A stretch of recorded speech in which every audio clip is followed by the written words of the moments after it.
Alô, produtores de soja do Brasil! Hoje a equipe Field Crops está no interior de Júlio de Castilhos, Rio Grande do Sul. E nós vamos registrar uma das maiores perdas de produção, uma das maiores perdas de produção de alimentos que nós tivemos já registradas na nossa história. O porquê que aconteceu isso? Principalmente pela deficiência hídrica. Mas essa deficiência afetou a soja do cedo, a soja plantada no centro da janela de semeadura e a soja plantada no tarde. O que nós podemos ver aqui nessa lavoura?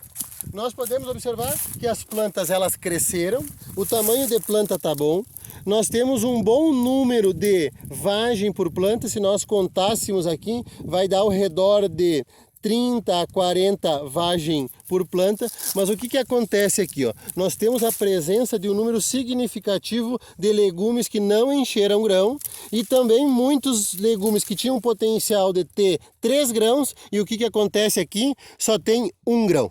Então, pensando em componentes da produtividade, primários e secundários, nós tivemos crescimento em estatura, nós tivemos índice de área foliar, nós tivemos vagem por planta.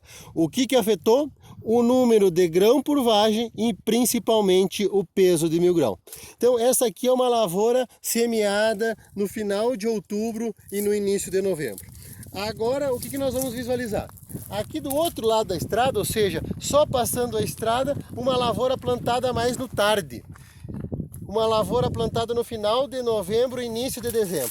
O que nós podemos observar nessa lavoura aqui? Que a soja está morrendo. É isso que nós podemos verificar. As manchas mais verdes é onde o solo tem uma capacidade maior de armazenar água. Nos lugares onde está mais próximo da colheita, o que aconteceu? É aquelas manchas de solo que armazenam menos água. Então as plantas estão morrendo. O que marca esse tipo de lavoura? A variabilidade.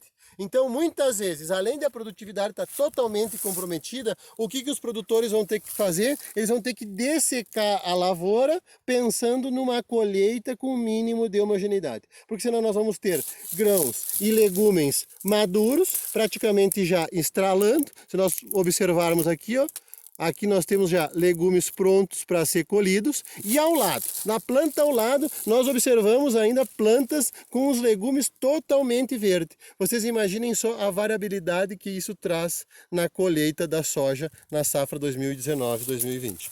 Muito bem. Nós vamos um pouco mais, agora vamos caminhar um pouco mais. Hoje a equipe Field Crops está focada, já fizemos uma entrevista com a RBS relatando toda essa questão de deficiência hídrica no estado, perda de produção, e nós vamos caminhar para dentro de uma área com pivô.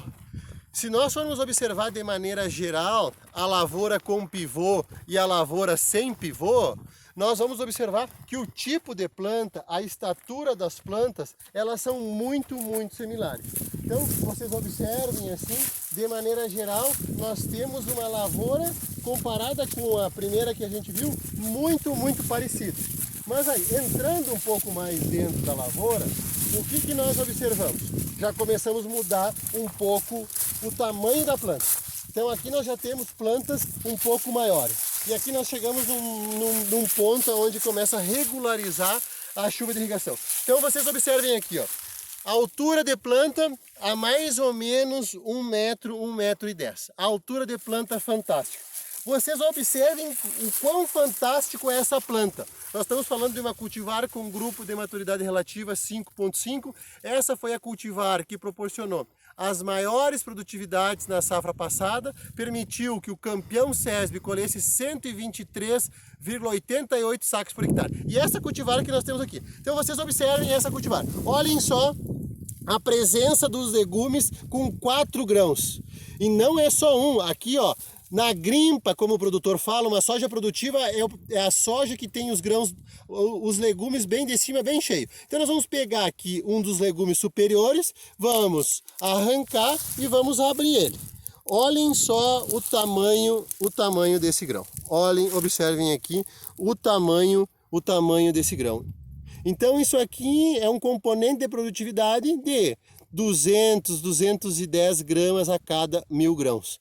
Em contrapartida, os grãos que nós vimos na primeira lavoura vai dar 110, 115, 120, ou seja, é a metade. E aqui a gente mostra a importância de nós termos irrigação, porque nós temos uma área irrigada, e também práticas de manejo, ou seja, nós fazermos rotação de cultura, nós implementarmos culturas logo após a soja, buscando aumentar a quantidade de carbono no solo, a quantidade de matéria orgânica e, consequentemente, a retenção de água para disponibilizar ao longo do ciclo. Então, essa radiografia que a gente viu agora representa uma parte significativa das lavouras de soja no Rio Grande do Sul.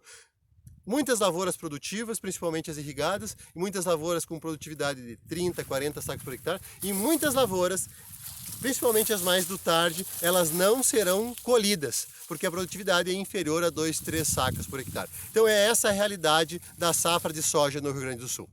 Agradecemos pela atenção de todo e, por favor, curtam as nossas redes sociais no Facebook, no Instagram e no Twitter. Um abraço a todos. Até mais.